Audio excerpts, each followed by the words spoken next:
Hello guys, Sir Grandalot here with a new update about my gear. And let me say that we finally did it. We finally did it. Last night, basically right before I was going to sleep, I decided to do maybe 15-20 minutes of grinding in the Magician's Tower at the last floor. And basically, when I was starting to think, okay, it's about time to wrap it up and go to sleep, I will just do one more. There it goes. Astral tier 6. This was the second one I dropped this weekend. Not really this weekend, because today is Tuesday. Well, this one I dropped it on Sunday, and of course it was tier 5. I was 100% expecting my first Astral Sword to be tier 5, so no wonder it happened. But this, I was definitely not expecting it yesterday, and it changes things quite a lot for my mage, but I think we will talk about it in a few minutes.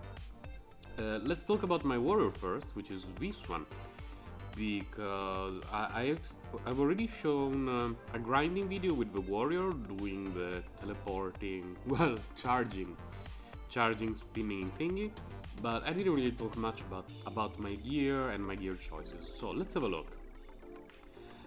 You see it's missing a lot of gems, because I moved all the magic find gems on the mage for a reason that I will explain in a few minutes.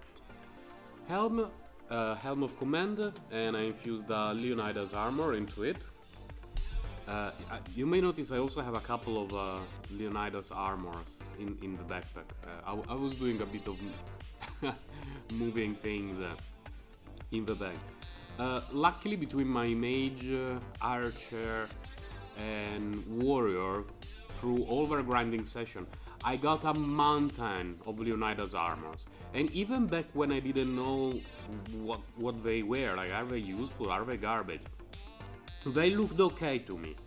So I decided to save them all, keep them in the bank, at least those with rolls that look half decent, and I even found an Astral one.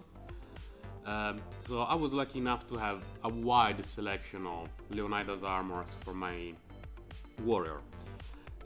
Same for the helmet. The Helm of Command, for a while I thought that it was going to be like the Dahiha helmet for the mage, which you need it on basically everything because it's the best thing you can infuse for a mage, but it turned out that Leonidas armor is just better for mage, so I will probably end up selling all my other Helms of Command, with the exception of maybe a couple, just for safety. And yeah, Helm of Command infused with Leonidas armor, an enchantment with a bit of extra physical damage, Astral Leonidas armor infused with another Leonidas armor, and the enchantment adds a bit of physical damage, and you can see that plus 80 gold find, it comes from enchantment, yeah. Now, Demonic Guard, this looks like a rather odd choice, but I was looking for a farming setup for my warrior. Demonic Guard is not really the best one when it comes to damage increase, but it comes with +1 to all skills, which is not complete trash, and it has 6 slots, which means 2 extra slots for divine magic find gems. Again, infuse the Leonidas armor into it, so a total of +5 to all skills and a few stats here and there. The enchantment adds a bit of strength, some magic find, and whatever. The enchantment is garbage, but we know the deal with the enchantment. And oops. Jewelry. This is the same jewelry that I used on all my characters, simply because when it comes to farming mobs that I want to kill quickly, I always have an Aether as my main amulet, and I always want the Edona set rings, simply because they increase magic find so much. Even if they don't really fit a warrior, it doesn't matter, because this character does enough damage to one-shot every mob in the Magician's Tower, and reincarnation 14, 15, and kinda 16 Forgotten Real dungeons, so not really a problem of damage. Of course, I will replace them eventually. And Queen of Blades, tier 5, infused with a guillotine. You may notice that +2 to meteor. That was from a very weird enchantment that had +2 meteor and some strength bonus. It was taking up space in the bank, so I threw it on this blade. The reason why I decided to put a guillotine on this was mostly for testing, because let's have a look at my bank. I have a lot of weapons for warrior. These are 3 Queen of Blades at tier 6, one of them has a fairly decent strength roll above 800. Then I have a lot of guillotine at tier 6, you only need one, but you know. I have katanas, I have... Where is the rest? What is this one? Oh, that's an ember, so we don't worry about the ember. I have this one, which is not particularly good by itself, because it's a two-handed, but +3 to all skills, 300% increasing physical damage, not bad. Claymore, +5 to Whirlwind, and I basically only use Whirlwind. What's this one? Oh, this one sounds fun, I decided to save it, even if it looks trash. Here I have a tier 5 guillotine, which I don't know why I'm saving, I will probably need to recycle it. Royal Spike, this one looks interesting to me, to infuse on the Queen of Blades. Mainly because, as it is now, with my setup, I am already at the cap of attack speed. So I don't really need a Queen of Blades into a Queen of Blades. And so if I put a Royal Spike into a Queen of Blades, the physical damage increase gets an extra 20% bonus, 20% speed, it's there, and I get some extra strength. I wonder if the lack of physical damage will be a bummer, but it's something that I will find out. This one sounded fun, so I kept it. And here, what do we have? Oh, here I'm saving Cage of the Dark Lord for a very specific reason that I will explain to you now. I have an Astral Hephaestus. It's not a great shield, but +2 to all abilities and +1 to strength. I believe so far it's my best shield when it comes to increasing DPS. So my guess is that for regular farming I will stick to the Demonic Guard, but once I move to content that it's harder for me to grind, I will use an Hephaestus and infuse into it a Cage of the Dark Lord just for some huge damage boost. Similarly, once the content becomes too hard to grind, I will remove the Donor Rings and replace them with Burners of the Dead. I have a few at tier 6. 2 unfortunately have a fairly bad roll, because yeah, their physical damage roll was very low. This one has a good physical damage roll but a bad strength roll, so hopefully I will find something better as I keep grinding. And these will be infused with Demon Slayer bows. And oh yeah, I forgot to mention that another option may actually be to put a Demon Slayer Dragon Slayer bow on the Queen of Blades, and this will free up a slot on the jewelry, and I could use an Aether with a bone necklace. Now it doesn't sound very exciting, but if you have a look at the top left of the screen, I have 900 mana, and it's not a lot, and there are so many items for warrior that reduce mana regeneration so much that I'm worried that eventually I will really need a bone necklace, unless I find or they release some new item which is great for mana regeneration. And this is the current situation of my warrior. Spec wise, it's very simple. I just threw everything that I had in terms of skill points in the warrior line. I did not dual class at all. I only use Whirlwind because this one, Maul, does a lot of damage, but you need to stand still, and no, I don't like it, it's slow. Whirlwind, it's great for grinding. Great, great, great. Good damage, easy to target. I mean, you don't really target it, but you can move your character around while you spin, which is great. Right now, let's have a quick look in the Magician's Tower. Oh no, I left all my gems on the other character, but it's okay. Yep, it's almost 9 billion damage per swing, per hit. It keeps swinging, essentially. But, yeah, it keeps going and going and going. And what I find really cool compared to the Mage are two things. The first one is the amount of damage that charge does, now that I have decent equipment and some points in the Australian wheel, is enough to one-shot most monsters. Which means that as I quote-unquote teleport around, I'm killing a lot of stuff already. As you can see, most of the stuff has already died. Yeah, that's a problem for this character. Let's talk about it in a moment. Most of the stuff dies,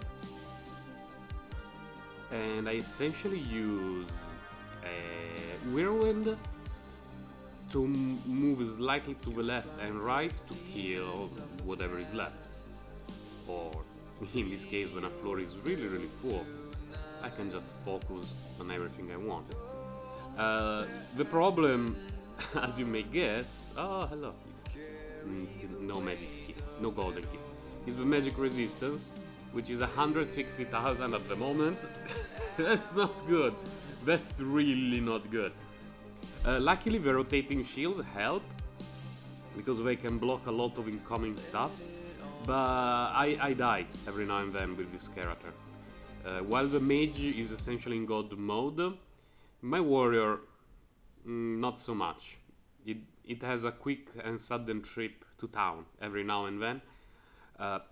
I think that having a bone necklace infused into a Aether with that huge magic resistance multiplier, and maybe adding a couple of magic resistant gems will be essentially all I need to tackle high-end content, mainly because once I decide that I want to run golden key dungeons, at the moment the warrior is a no-go. No, absolutely no, because there are too many monsters that deal magical damage, and excuse me, things like the venom from the spiders is a nightmare.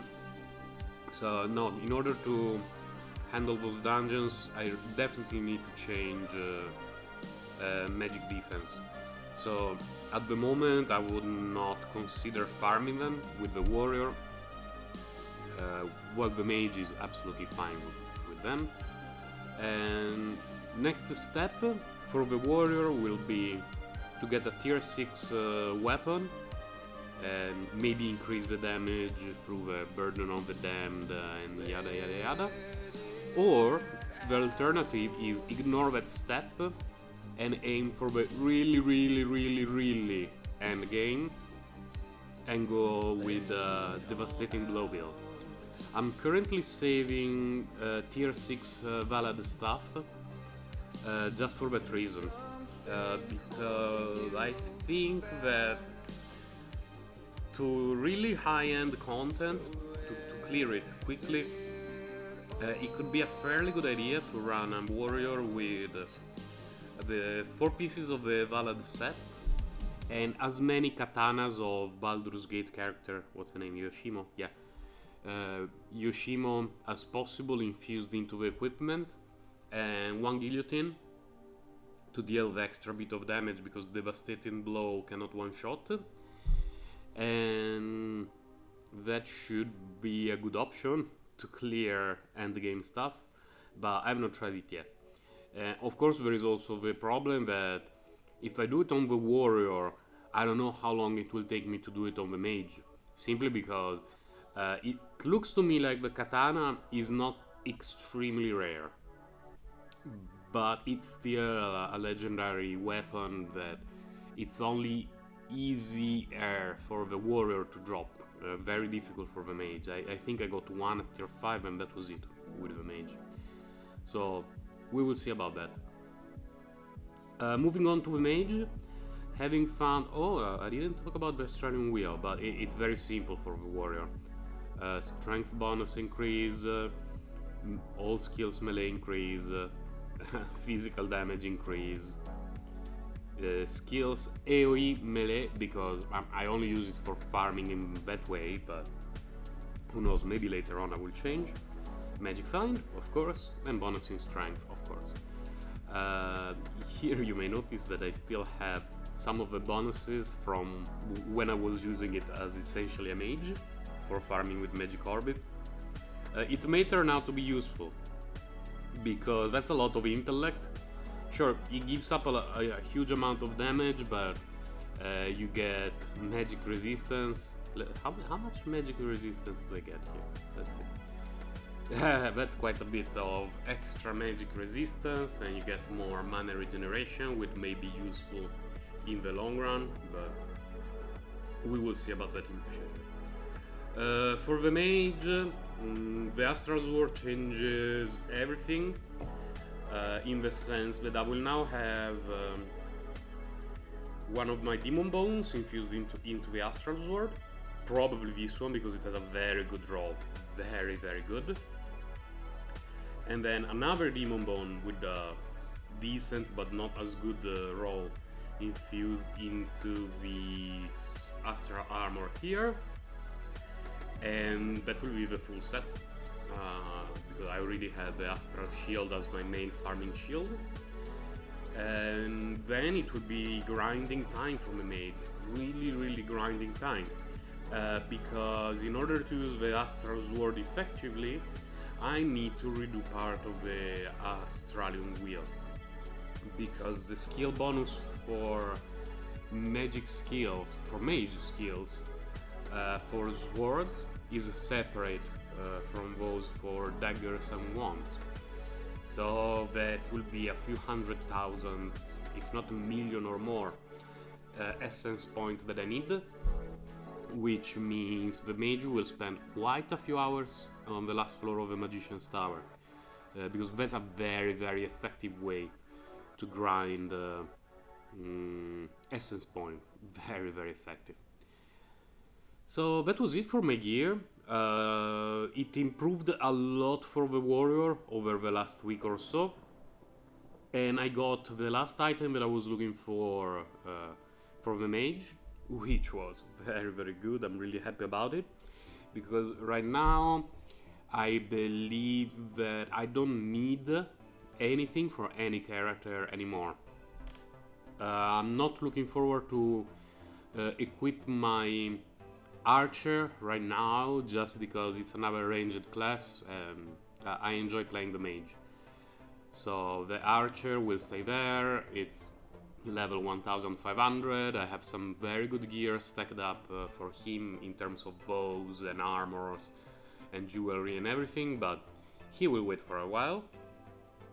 And I think between today and tomorrow I may have some fairly long grinding sessions with the mage, and hopefully the Australian wheel will start to fill up quite nicely. And I mentioned that I'm really not looking forward to any kind of gear, so my grinding sessions will be focused exclusively on getting rid of champion mobs as fast as I can with a critical build, for which, now that I think about it, I need to transfer a few items. Yeah, because the jewels need to go there, not stay here. Why are you here, guys?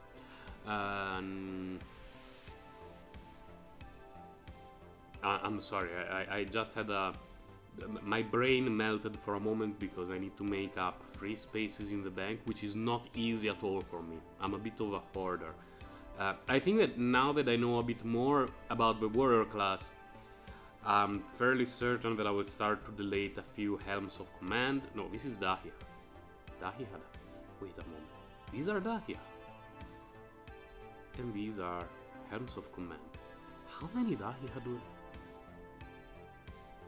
Jesus. 8. It's Helm of Command. Oh, okay, they're split in different pages. So I have 8 spare Dahlia. And 1, 2, 3, 4, 6 Helms of Command. Yeah, I think I will keep just the 2 with the best roll. There are just too many right now. I'm fairly certain that there is no point in infusing the Helm of Command into anything just because Leonida's armor is better. Yeah, you get essentially the same stats. No, that's Dahlia. Go away, Dahlia. Well, you get better armor, raw armor and health regeneration, and this one gives you strength. Yeah, no, I'm not. I don't think I will keep many Helms of Command. As I mentioned before, I will keep a couple, those with the best roll, and that's it. The rest will be recycled. It will make up some space in the bank. And yeah, I dropped another tier 5 Dragon Slayer bow. Yeah, I need to do a bit of tidying in the bank and then go grinding with the mage. So this is Sir Grindalot checking out. This is my gear update. My god, so slow without either. So slow, this is awful.